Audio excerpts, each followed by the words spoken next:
উৎসবের আরো একটা নাম কি বলুন তো? পেট পুজো। বেশ কিছু বছর আগে যদি আমরা চলে যাই, তখন কিন্তু এই পুজোর সময়টাতে বাড়িতে নানান রকম খাবারের তৈরি করা হতো।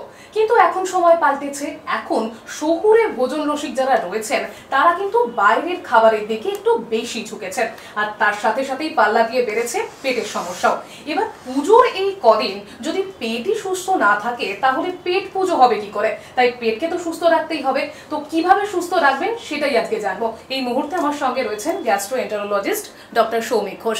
প্রথমেই আপনাকে এস নিউজের পর্দায় স্বাগত। ধন্যবাদ আমাকে এই প্রোগ্রামের মধ্যে ইনভাইট করার জন্য। একদম স্যার, এবার প্রথমটা শুরু করব যেটা দিয়ে, যেটা বললাম, শহুরে যে ভোজন রসিকরা রয়েছে, এই উৎসবের সময় তারা খাবার বলতেই বাইরের খাবারের কথাই বোঝে। বাইরের খাবার মানেই হচ্ছে এগ রোল, চাউমিন, বিরিয়ানি সব রয়েছে। খাওয়া তো হলো, কিন্তু তার ফলাফলটা কি হতে পারে?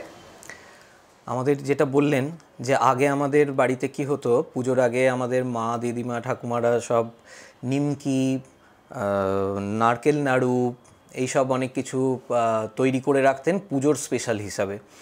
এখন সেটা বদলেছে, এখন এসব তৈরি আর হয় না। যদি কেউ কিছু কিছু জায়গায় নিয়ম মানার জন্য দোকান থেকেই কিনে আনা হয়, কিন্তু মেন যেটা সেটা হচ্ছে আমরা বাইরে গিয়ে খাওয়া দাওয়া করি।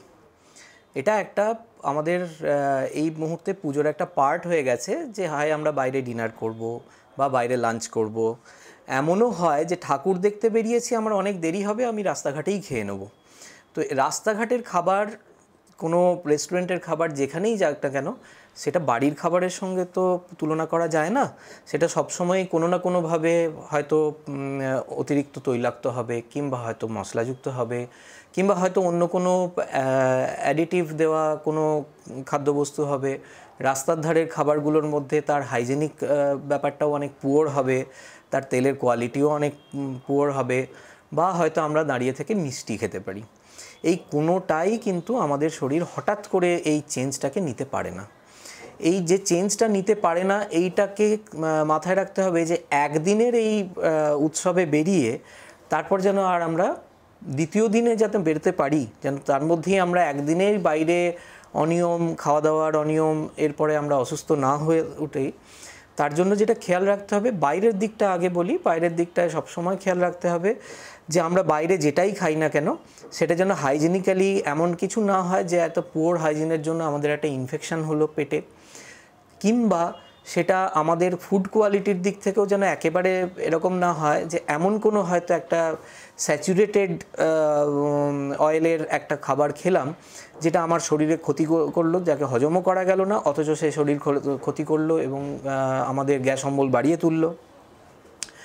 তার সাথে সাথে ধরুন আমরা বেরিয়ে মিষ্টি জাতীয় জিনিসের ওপর বেশি জোর দিই, যেটা আমাদের পেটের পক্ষে একেবারেই ঠিক নয়। মিষ্টি জাতীয় জিনিস যখনই খাবো তখনই অ্যাসিডিটি, গ্যাস এর পরিমাণগুলো বাড়বে। হয়তো গ্যাসের পরিমাণ চিনি জাতীয় জিনিসে হয়তো একটু কমতেও পারে, কিন্তু অ্যাসিডিটি অবধারিতভাবে বাড়বে এই ধরনের sugar containing, high sugar containing যে সমস্ত ফুড আমরা কনজিউম করি বাইরে। তাছাড়া আমরা প্যাকেটের খাবার, প্রিজারভেটিভ দেওয়া খাবার, এগুলোও আমরা অতিরিক্ত নিই। কোল্ড ড্রিঙ্কস, আইসক্রিম, তার সাথে ধরুন চিপস। তো এই জায়গাগুলো আমাদের কিন্তু মাথায় রাখতে হবে যে হঠাৎ করে আমরা একটা ড্রাস্টিক চেঞ্জ যেন খাবারের কোয়ালিটির মধ্যে না করি।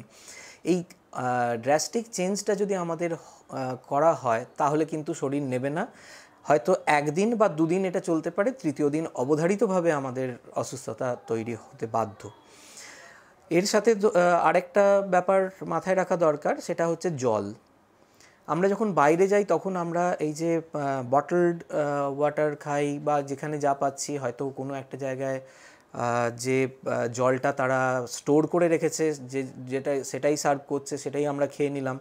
এটা কখনোই উচিত নয়। আমরা বটল যে ওয়াটার খাচ্ছি, তারও যে সবসময় আমাদের দেশে কোয়ালিটি কন্ট্রোল বা সেইভাবে সার্ভিলেন্স হয় না, যাতে নকল ওয়াটার বটল যেটা কোম্পানির নয় সেরকম একটা জল আমাকে ভরে দেবে না, এই গ্যারান্টি নেই। সুতরাং জলটাও সাথে রাখাটা ভীষণই জরুরি। এবং যত্রতত্র জল খাবো না, কোন পাত্রে খাচ্ছি সেই পাত্রটা পরিষ্কার আছে কি না সেটাও আমাদের খেয়াল রাখতে হবে। তার সাথে সাথে আরও কয়েকটা জিনিস আমাদের মাথায় রাখতে হবে, সেটা হচ্ছে বাইরের ব্যাপারে যখনই আমরা বেরোবো, কোন জায়গায় খাচ্ছি সেই জায়গার চারপাশের ব্যাপারটায় আমাদের যেন কোনো রকম সংক্রামক ব্যাধি না হয়ে যায়, বা আমাদের পরিষ্কার করে থালা দেওয়া হচ্ছে না, বা একই জায়গায় বসে খাওয়া দাওয়া হচ্ছে, একই পাত্র হয়তো ভালো করে না ধুয়ে সার্ভ করা হচ্ছে, অথবা যেগুলো ফুড গ্রেড কোয়ালিটি নয় সেরকম কোনো ডিসপোজেবল খাবারের প্লেটে খাবার সাপ্লাই করা হচ্ছে এবং সেটা ধোয়া হচ্ছে না। হয়তো দেখা যাবে যেখানে হয়তো সেই সমস্ত ডিসপোজেবল প্লেটস রাখা হচ্ছে তার পাশে হয়তো কুকুর শুয়ে আছে। এই ধরনের ব্যাপারগুলো আমাদের খুবই মাথায় রাখা দরকার। বাইরের খাবারের কথা তো হলো, কিন্তু পুজো মানে কিন্তু বাড়ির খাবারও রয়েছে। যেমন বাড়িতে মানে সকালে ব্রেকফাস্ট, পুজো কদিন লুচি ছাড়া ভাবা সম্ভবই না, একটু ভাজাভুজি থাকতে হবে। এবার এই লুচি খাবার পরে গ্যাস, বদহজম, এই সমস্যাগুলো কোথাও গিয়ে তো প্রভাব ফেলতে পারে পুজোর কদিনটায়, যাতে সন্ধেবেলা যাতে বেরোতে পারে মানুষজন। কিভাবে এটাকে কন্ট্রোল করতে পারে, বা কোনটা একটুখানি সমাধান সূত্র কি রয়েছে? দেখুন, বাড়িতে থাকলে একটা ছুটির মেজাজে মানুষের একটা ইচ্ছা হবেই। পুজোর আবহে নিশ্চয়ই আমরা কিছু ভাজাভুজি, সকালবেলায় উঠে আমরা লুচি আলুর দম খাবই। তো সেই ক্ষেত্রে আমাদের মাথায় রাখতে হবে যে আমরা পরিমাণ কি করছি, কতটা আমাদের শরীর নিতে পারবে। আমরা হঠাৎ করে লোভে পড়ে 8টা লুচি খেয়ে তারপরেই কিছুক্ষণ পরেতে আবার পাঁঠার মাংস দিয়ে ভাত, এটা সম্ভব নয়। সুতরাং আমরা কখন কি খাচ্ছি, কতটা খাচ্ছি, সেটা আমাদের নিজেদেরই ঠিক করে রাখতে হবে এবং সেইভাবেই আমাদের চলতে হবে যাতে পরবর্তী খিদেটা পায়, এবং তার সাথে সাথে এমন কিছু না খাই যেটার জন্য আমার পেটে সহ্য হয় না অথচ অস্বস্তির কারণ হতে পারে, সেটা আমাদের মাথায় রাখতেই হবে। একদম। এবং এই পুজোর কটা দিন আবহাওয়া একটা ফ্যাক্টর, কারণ হঠাৎ করে বৃষ্টি হচ্ছে, হঠাৎ করে হয়তো রোদ উঠলো, মানে এই যে ডিহাইড্রেশনের একটা সমস্যা হতে পারে কোথাও গিয়ে। তো আপনি কি পরামর্শ দেবেন এ ব্যাপারে? সব ক্ষেত্রেই মনে রাখতে হবে আমাদের স্বাভাবিক জীবনযাপনের জন্য জলের পরিমাণটা কিন্তু আমাদের সবসময় ফিক্সড রাখতে হবে, এবং জল খাওয়ার নিয়ম কিন্তু এরকম নয় যে আমার হঠাৎ করে জল তেষ্টা পেলো, আমি 500 ml বোতলের পুরো জলটা খেয়ে নিলাম, কি 1 লিটার বোতলের অর্ধেকটার বেশি খালি করে দিলাম, তারপরে আমি ঘন্টা 5 আর জল খেলাম না। এটা আমাদের নিয়মের মধ্যে পড়ে না। বাইরে বেরিয়ে তো জলের কোয়ালিটি, যেটা আমি আগে বললাম যে জলের কোয়ালিটির ব্যাপারটা সবসময় মাথায় রাখতে হবে, যে জল অ্যাকচুয়ালি সেটা পরিশুদ্ধ পানীয় কিনা, সেইটা প্রথম মাথায় রাখা। দ্বিতীয় মাথায় রাখা হচ্ছে আমরা কোন ফ্রিকোয়েন্সিতে কতটা জল খাচ্ছি, এটাও খুব জরুরি। আমি অনেকক্ষণ জল না খেয়ে রাস্তায় রাস্তায় ঘুরে বেড়ালে, বিশেষ করে মহিলাদের ক্ষেত্রে অন্তত, অবধারিতভাবে ভবিষ্যতে একটা সম্ভাবনা থাকে যে তারপরেই একটা ইউরিনারি ট্র্যাক্ট ইনফেকশন নিয়ে তারা প্রেজেন্ট করলো।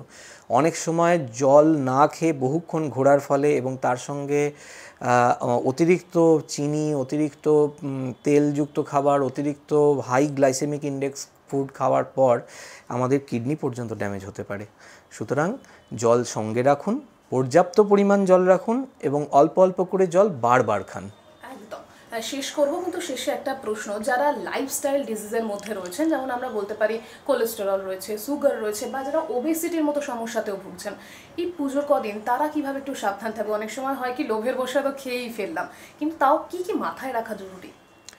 তাদের ক্ষেত্রে একটা জিনিসই দেখতে হবে, সেটা হচ্ছে তাদের অ্যাকচুয়াল কতটা ক্যালোরি, কি কোয়ালিটির ফুড, কি ভ্যারাইটিস ফুড তাদের ক্ষেত্রে রেস্ট্রিক্টেড আছে, সেগুলো তাদের কিন্তু মাথায় রাখতে হবে যে আমাদের এইগুলো খাওয়া উচিত নয়, মানে আমি খাবই না। আমি একদিন খেতে গিয়ে যদি বিপদে পড়ি, তার থেকে না খাওয়া ভালো। কিছু ক্ষেত্রে ডায়েটিশিয়ানের পরামর্শ নিয়ে একটা অল্প পরিমাণে যে সমস্ত ফুডের ভ্যারিয়েশনগুলো এই পুজোর সময়তে, যে ভ্যারাইটিগুলো অন্যান্য সময় খাওয়া হয় না, সেগুলো যদি সামনে আসে, আমি কতটা খাবো সেটা জেনে রাখলে হয়তো ভালো হয়। এটা অবশ্যই মাথায় রাখা দরকার। তবে কখনোই এটা করা উচিত নয় যে একটা আনন্দের মুহূর্তে আমি নিজের শরীরকে অতিরিক্ত ব্যস্ত করে তারপর অসুস্থ হয়ে পড়ে বা একটা দুর্ঘটনা ঘটাবো। একদম। অসংখ্য ধন্যবাদ ডক্টর আপনাকে। কথায় আছে, পেট ভালো তো সব ভালো।